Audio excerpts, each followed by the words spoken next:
Micah Parsons has been sent to the Green Bay Packers. I wish things didn't have to be like this, but I'm happy to be here. There's no bad feelings on my part.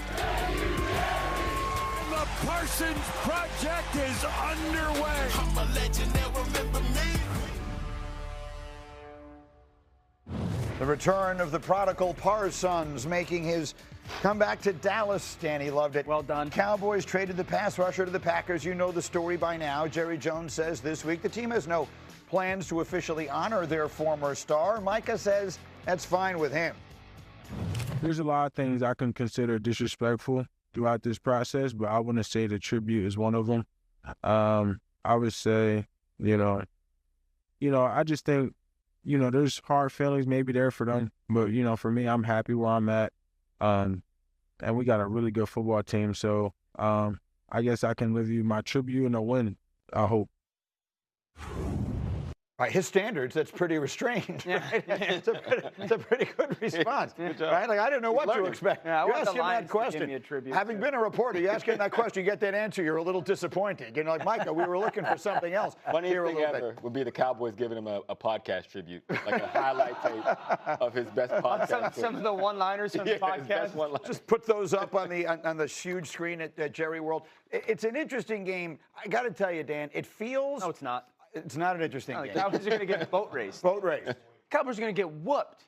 This offense without CeeDee Lamb and with two offensive linemen out going against this defensive line, that's one of, if not the best pass rushing defensive lines in football. Yeah. They're going to get smoked. And then this defense going against Jordan Love in this offense that's going to hunt big plays in chunks, and they can't rush the passer. They've blown coverages. The best case scenario for the Cowboys is keeping this thing under 3 touchdowns. Whoa. That's how this game will go. Whoa. And by the way, Dallas has got some major injuries. Let's just point them out again. CeeDee Lamb has a high ankle sprain, 3 to 4 weeks.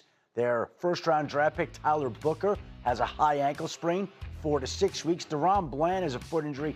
He's back at practice this week, and they do think he'll be able to go. And there's a question mark about Trayvon Diggs and his shoulder injury. But you mentioned all the issues that the Dallas Cowboys have. We're talking about the injuries. The other issue they have is that Green Bay's coming off a loss to the Cleveland Browns. You're going to get a salty Green Bay Packer team on Sunday night. They're not going to play a game like that 2 weeks in a row. No, they're definitely catching them at the wrong time. Micah's going to go off. He might have 4+ sacks in this game. And to your point, it's almost exhibit A of why Jerry Jones needs to relinquish GM duties. Because this defense has literally set their entire team and organization back. Because even for that defensive backfield, where it seems like everything is open sesame down the field, well, that's what's happened when you don't have a pass rush and have Micah Parsons in the lineup. I think one of the things we'll see is the difference in the rosters.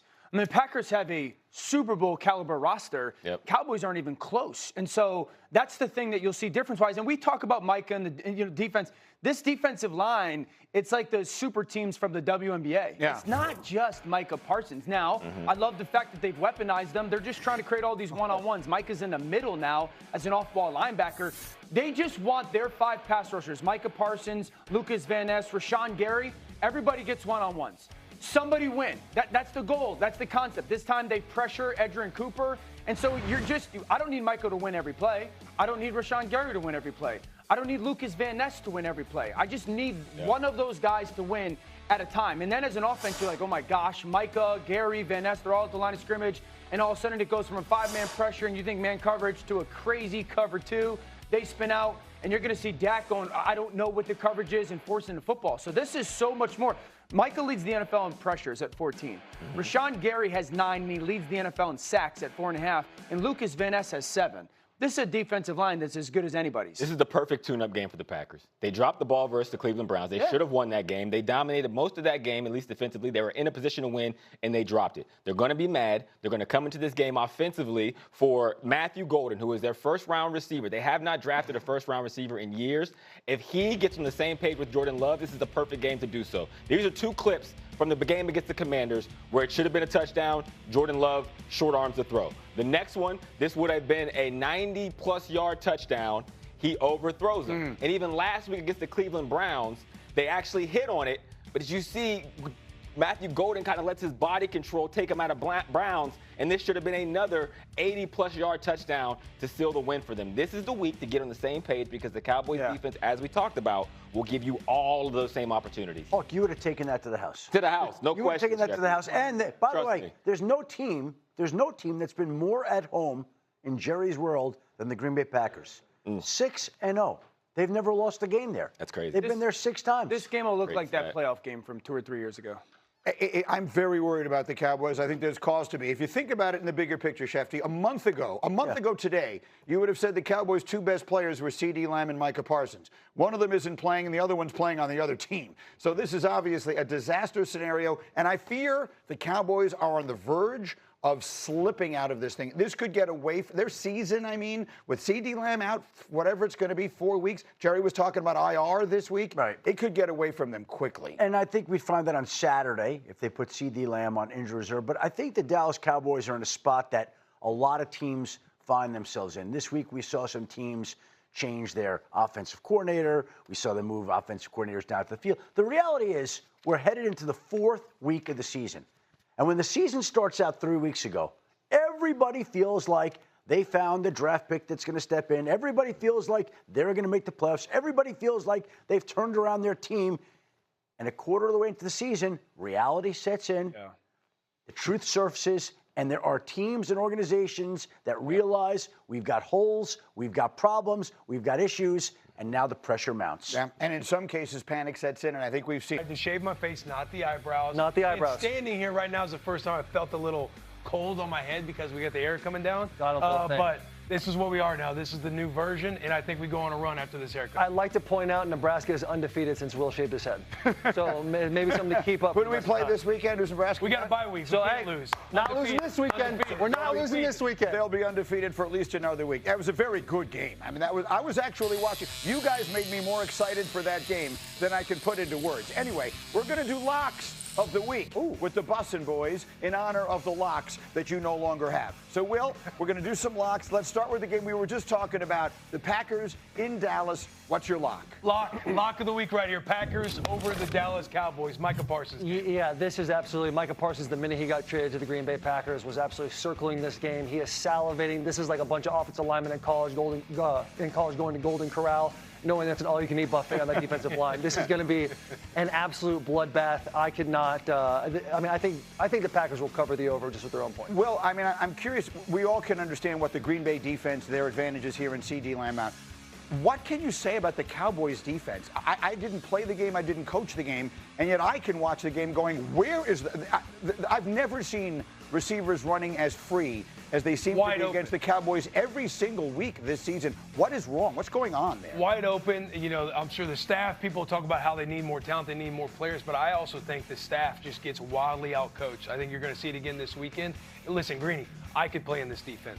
That's watching this defense, how stagnant they are, how much there's no disguise. You know what you're getting. Caleb Williams and the Chicago Bears torched them last week. That's what's going to happen again this weekend with the Matt Eberflus, the defensive coordinator there. Okay, we're doing locks here. Let's go to the game in Dublin, the Vikings and the Steelers. What's your lock?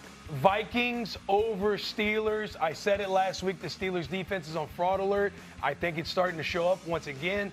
I don't know how the Steelers win over there. Yeah, the Steelers get $179 million in their defense, and they're not playing up to their standard right now. The Minnesota Vikings, they get Addison back after his suspension. For Carson Wentz, it's like you have a great run game. You have a bunch of weapons around you. Just take care of the football. Your defense is going to keep you in games at all points. They're going to get a bunch of pressures. This is a fantastic lock. Fun little stat now. Fun little stat. Kevin O'Connell, 4-0 internationally. Yeah. How about Carson Wentz, the Carson Wentz of it all?